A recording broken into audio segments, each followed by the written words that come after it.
Welcome students, कैसे हैं आप सभी लोग। आपका अपने चैनल क्विक स्मार्ट टिप्स में बहुत बहुत स्वागत है।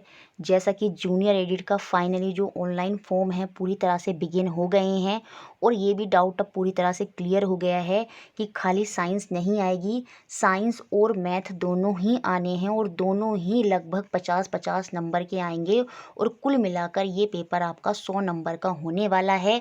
और कौन बच्चे इसमें एलिजिबल होंगे, तो सीधी सी बात है, जिनकी ग्रेजुएशन में एक भी बार कभी मैथ रहा है, साइंस से रिलेटेड कोई भी सब्जेक्ट रहा है, वो सब इसमें एलिजिबल होंगे। और साथ में उन्होंने जब अपना यूपी टेट दिया होगा या फिर सी टेट दिया होगा, तो सीधी सी बात है वहाँ पर भी उन्होंने क्या सेलेक्ट किया होगा, वहाँ पर भी उन्होंने साइंस और मैथ वाला सेक्शन किया होगा। तो देखिए, जब वहाँ पर साइंस और मैथ दोनों थे तो सीधी सी बात है पेपर में इसमें भी साइंस और मैथ दोनों ही एक साथ रखे गए हैं।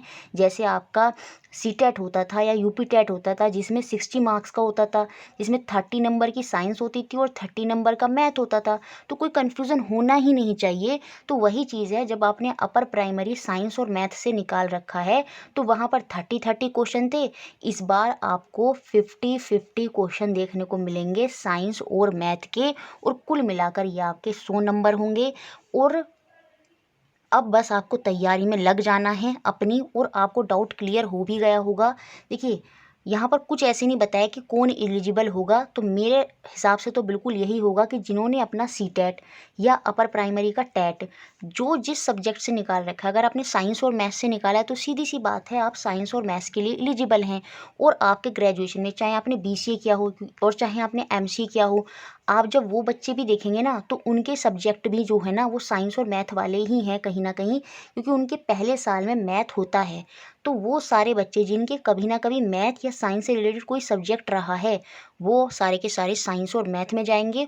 और साथ में उनका जो अपर प्राइमरी वाला है वो भी साइंस और मैथ वाला ही क्लियर होना चाहिए। और एसएसटी वालों का अपर प्राइमरी में एसएसटी वाला सेक्शन क्लियर होना चाहिए जो पूरा 60 नंबर वाला आता था। और साथ में उनका जो बीकॉम है, ये जो सारे बच्चे हैं बीबीए वाले, ये जो हैं इनमें इकोनॉमिक्स होता है, तो उन वाला जो सेक्शन है वो एसएसटी की तरफ जा रहा है। और जिनके भी सब्जेक्ट कभी भी ग्रेजुएशन में मैथ या साइंस रहे हैं वो सारे के सारे साइंस और मैथ की तरफ आ जाएंगे। तो पेपर तो काफ़ी टफ है, क्यों? क्योंकि साइंस और मैथ दोनों एक साथ आ गई हैं और यही यहाँ पर बहुत बड़ा आपके लिए बहुत ज़्यादा हाई हो गया, क्योंकि साइंस और मैथ आपको अब दोनों करनी है। लेकिन एक बात ध्यान से समझें, अब फिर से वही चीज़ होगी मैंने जो पहले बोला है कि आइडिया किसी को नहीं है, आइडिया किसी को नहीं है कि कितना लेवल जाना है इसका। लेवल क्या ग्रेजुएशन लेवल होगा या 10th होगा या 12th होगा, ये किसी को आइडिया नहीं है। सब अपना अपना बताएंगे, लेकिन असल तो किसी को नहीं पता। कभी कभी क्या करते हैं ये लोग, पेपर टफ भी दे देते हैं और कभी कभी पेपर आसान भी दे देते हैं। तो ना पेपर, मेरे ख्याल से जब 50 नंबर की मैथ है और 50 नंबर की साइंस है, तो पेपर ना तो बहुत ज़्यादा टफ आएगा और ना ही पेपर बहुत आसान आएगा।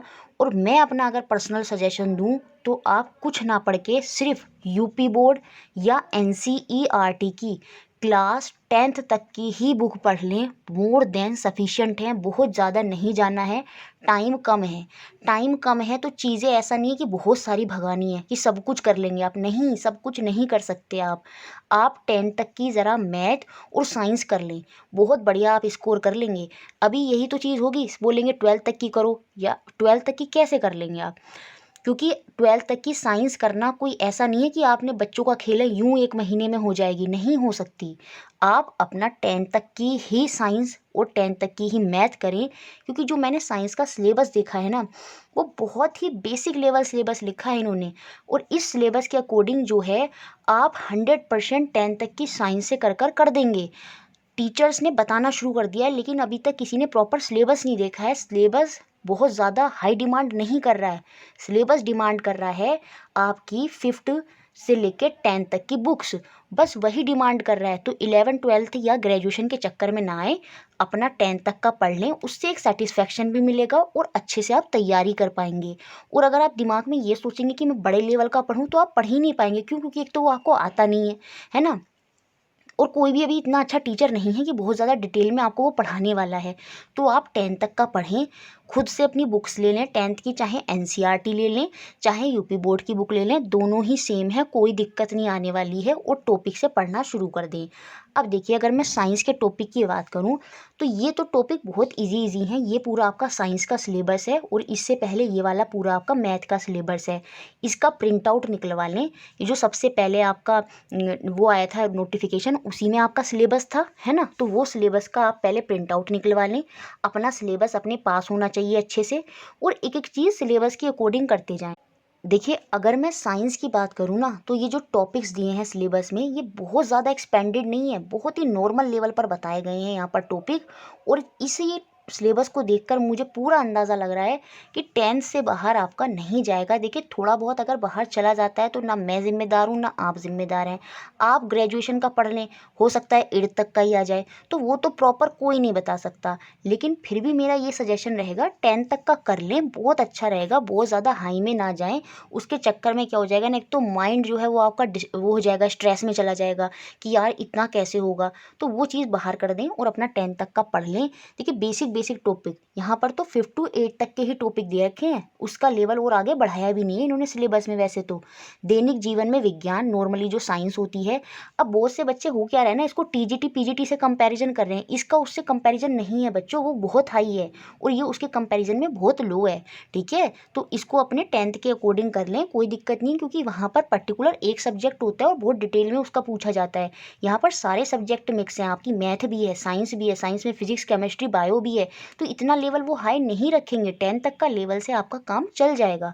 ठीक है, महत्वपूर्ण खोजें, जो जो साइंटिस्ट हैं, गैलीलियो ने, न्यूटन के नियम, तो जो मेन साइंटिस्ट हैं उन्होंने क्या क्या खोज की हैं, जैसे आर्किमिडीज का सिद्धांत है ना। तो ये सारी चीज़ें हैं, किस किस साइंटिस्ट ने इंपॉर्टेंट क्या क्या किया है, वो चीज़ें इंपॉर्टेंट हैं, वो पढ़ के जाइएगा आप।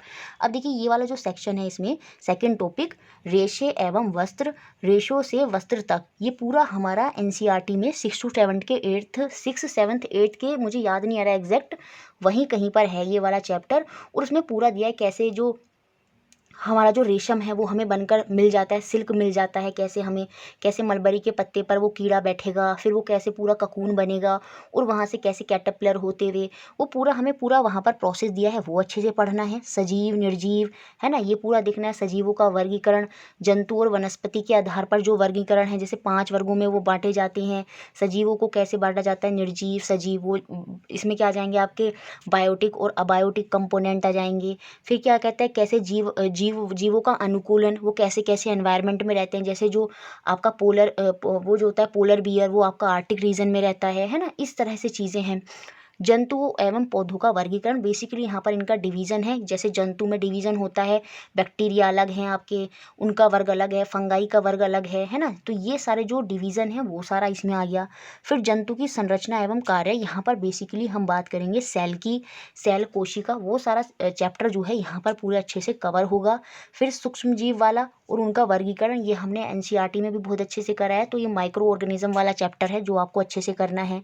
फिर कोशिका का अंत अंग तंत्र तक, कोशिका से अंग तंत्र तक, ये कह रहा है कि कैसे हम सेल से पूरी हमारी एक बॉडी जो है वो बनकर तैयार हो जाती है, वो सारा हमें पढ़ना है। कैसे एक सेल से हमारा टिश्यू बनता है, फिर टिश्यू के कॉम्बिनेशन से आपका एक क्या बनता है, एक अंग बनता है, और उससे पूरे अंगों के, पूरे ऑर्गन के कॉम्बिनेशन से पूरा आपका एक ह्यूमन बॉडी जो है तैयार हो जाती है। तो वो सारा यहाँ पर पूरा स्ट्रक्चर इन्होंने बोल दिया आपका, सेल से लेके पूरा ह्यूमन बॉडी तक का, वो सारा डिफाइन कर दिया। फिर किशोरावस्था, जब आप किशोरावस्था में होते हैं तो उस समय आपकी बॉडी में क्या चेंजेस होते हैं। जैसे बॉयज़ के अंदर क्या हो जाता है, उनके जो गला होता है, एडम एप्पल बताया था ना मैंने, उनका जो कंठ है वो आगे की तरफ बढ़ जाता है। तो क्या क्या चेंजेस होते हैं, वो सारी चीज़ें यहाँ पर आ जाएंगी। भोजन, है ना, स्वास्थ्य, फिर क्या है, स्वच्छता और रोग, फसल उत्पादन, नाइट्रोजन चक्र, है ना। नाइट्रोजन चक्र में हमने पढ़ा है कैसे फसलों के लिए जो पौधे होते हैं वो कैसे नाइट्रोजन को लेते हैं, वहाँ पर राइजोबियम क्या होता है, वो सारे ये आपको चैप्टर में मिलेंगे। और ये वही चैप्टर के अकॉर्डिंग ही सिलेबस हैं जो 6 to 8th में दे रखा है। ठीक है, और उसी का फिर थोड़ा सा हाई लेवल आप 9th और 10th देख लेंगे।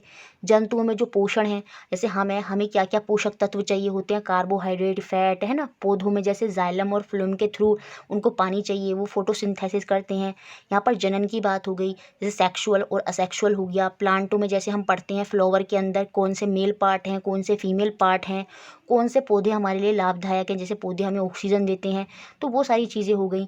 जीवों में श्वसन, यहाँ पर हम अपना रेस्पिरेटरी सिस्टम, यहाँ पर हम एक्सक्रीटरी सिस्टम पढ़ेंगे, है ना। और कौन कौन से लाभदायक जंतु हैं, जैसे बहुत से बैक्टीरिया क्या करते हैं, एनवायरनमेंट को स्वच्छ करने में मदद करते हैं, वो सारी चीज़ें हो गई। फिर यहाँ पर क्या आ गया आपका विद्युत धारा, इलेक्ट्रिसिटी वाला चैप्टर आ गया। फिजिक्स का सेक्शन आ गया। ये बायो का सेक्शन ज़्यादा है, यहाँ पर ये पूरा बायो का सेक्शन इन्होंने कवर किया है, और ये 6th 7th 8th में भी है और 9th 10th में भी है। तो बस उतना आपको पढ़ना है, आराम से आप अपनी यूपी की या एनसीईआरटी की बुक से पढ़ें, इधर उधर के चक्कर में ज़्यादा ना आए। ये बायो का सेक्शन आप अपनी सेल्फ स्टडी से बहुत अच्छा कर सकते हैं। मैं पर्सनल सजेशन जो दे रही हूँ वो यही दे रही हूँ कि बायो का सेक्शन आप सेल्फ से करें। एक बार अपने अंदर से ज़रा भरोसा तो जगाएं।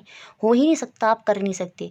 बहुत ज़्यादा मैंने फिर से बोल दिया, अब परेशान ना हो, हाई लेवल में आप ना जाएं, आप 10th तक ही कर लें, पहले यही हो जाए, पहले वो बहुत है, और उसके बाद फिर प्रैक्टिस सेट करेंगे, वो मैं आपको अच्छे से करा दूंगी, कोई परेशान नहीं होगा। फिर देखिए फिजिक्स का सेक्शन भी बहुत ज़्यादा बड़ा नहीं रखा, और केमिस्ट्री का सेक्शन तो बहुत छोटा रखा है। तो सबसे बड़ा जो सेक्शन इन्होंने रखा है वो बायोलॉजी का सेक्शन रखा है, यहाँ पर हमें देखने को मिल रहा है। फिर यहाँ पर आ जाता है आपका विद्युत धारा, इलेक्ट्रिसिटी वाला चैप्टर, जिसको मैंने रीट में भी बहुत अच्छे से कराया, आप वो भी देख सकते हैं बड़े आसानी से। चुंबकत्व, ये अभी हमने हाल फिलहाल में रीट में करा, और वहाँ मैंने 10th तक का ही आपको कराया है। उसमें हमने मैग्नेटिज्म बहुत अच्छे से पढ़ा है। मोशन भी मैंने पहले से अच्छे से करा रखा है। बल जो आपका फोर्स है वो भी बहुत इंपॉर्टेंट टॉपिक है, और यहाँ से भी क्वेश्चन 100% बनेंगे, और 10th तक के ही बहुत अच्छे से आप कर लेंगे तो काम आपका हो जाएगा। फिर ऊर्जा आ गया, एनर्जी आ गया, जिसमें हम काइनेटिक एनर्जी, पोटेंशियल एनर्जी, ये सारी चीज़ें पढ़ते हैं। फिर आपकी ध्वनि आ गई, साउंड आ गया। हाल फिलहाल में ही रीट में मैंने साउंड पढ़ाया है, वो 10th तक के लेवल तक का ही उसको करके पढ़ाया है, वो वीडियो आप ज़रूर देखें। रीट का सेक्शन जो अभी चल रहा है साइंस का, उसमें मैं 10th तक का ही कवर करके लेके चल रही हूँ। तो आप उन वीडियोज़ को अपने सिलेबस में इसमें से मैच कर लें, कौन सी वीडियो हैं, और उनको ज़रूर देखें, उनसे बहुत बहुत हेल्प आपको मिलेगी। क्योंकि देखिए साइंस के कॉन्सेप्ट बदलते नहीं हैं, वो तो वही रहने वाले हैं, और वहाँ पर भी मैं थोड़ा हाई लेवल कर कर ही पढ़ा रही हूँ, 8th तक का नहीं पढ़ा रही, थोड़ा लेवल वहाँ पर हाई ही है। तो वो चीज़ें आप वहाँ से देख सकते हैं। साउंड जो चैप्टर है वो हमने अभी हाल फिलहाल में ही करा था। ये आपका हो गया स्थिर विद्युत, जिसे हम स्टैटिक इलेक्ट्रिसिटी बोलते हैं। इसमें अभी बच्चे टेलीग्राम पर काफ़ी क्वेश्चन भी पूछ रहे थे, तो ये वो वाला टॉपिक हो गया। फिर इसमें प्रकाश एवं प्रकाश, जो आपका लाइट है, लाइट में यंत्र है ना, वो सारी चीज़ें यहाँ पर आ जाएंगी। ये प्रकाश के यंत्र कौन से हो गए आपके, कॉनकेव लेंस, कॉन्वेक्स लेंस, वो सारी चीज़ें यहाँ पर कवर हो गई। फिर यहाँ पर फिर से ये आपका बायोलॉजी का ही सेक्शन आ गया। आपका एयर आ गया, एयर के गुण, जैसे इसमें ऑक्सीजन है, नाइट्रोजन है, ये सारी चीज़ें आ गई। हमें एयर की आवश्यकता, इसकी उपयोगिता, ओजोन परत, ओजोन की परत के बारे में आ गया, पैराबैंगनी किरणों को कैसे अवशोषित करता है, वो सारा चीज़ें आ गई। यहाँ पर आपका हरित गृह प्रभाव, ग्लोबल वार्मिंग से रिलेटेड वाला सेक्शन जो है वो भी यहाँ पर कवर हो गया है। फिर से बायोलॉजी का सेक्शन ज़्यादा आ गया। यहाँ पर जल की आवश्यकता, उसकी उपयोगिता, उसके स्रोत, उसके गुण, क्या प्रदूषण है, पोल्यूशन है, कैसे हमें वाटर को कंजर्व करना है, जल का संरक्षण करना है, ये सारा यहाँ पर लिखा है।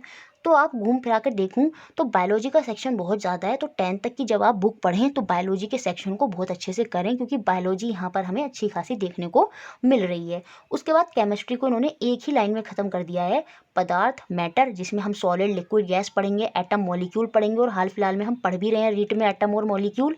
पदार्थों का समूह में वही आ जाएगा आपका सॉलिड, लिक्विड, गैस, पदार्थों का पृथक्करण, कैसे हम फिल्ट्रेशन, डिकेंटेशन, इन बहुत सारे मेथड से कैसे हम पदार्थों को अलग करते हैं, वो सारा होगा। इवेपोरेशन भी उसमें आता है ना। पदार्थों की संरचना, इसमें हम देखेंगे एटम के अंदर प्रोटॉन, इलेक्ट्रॉन, न्यूट्रॉन होते हैं, वो सारा, उनकी प्रकृति क्या है। तो ये केमिस्ट्री का तो बहुत छोटा सेक्शन है। तो ये ओवरऑल मैंने आपको पूरा सिलेबस अच्छे से समझा दिया है।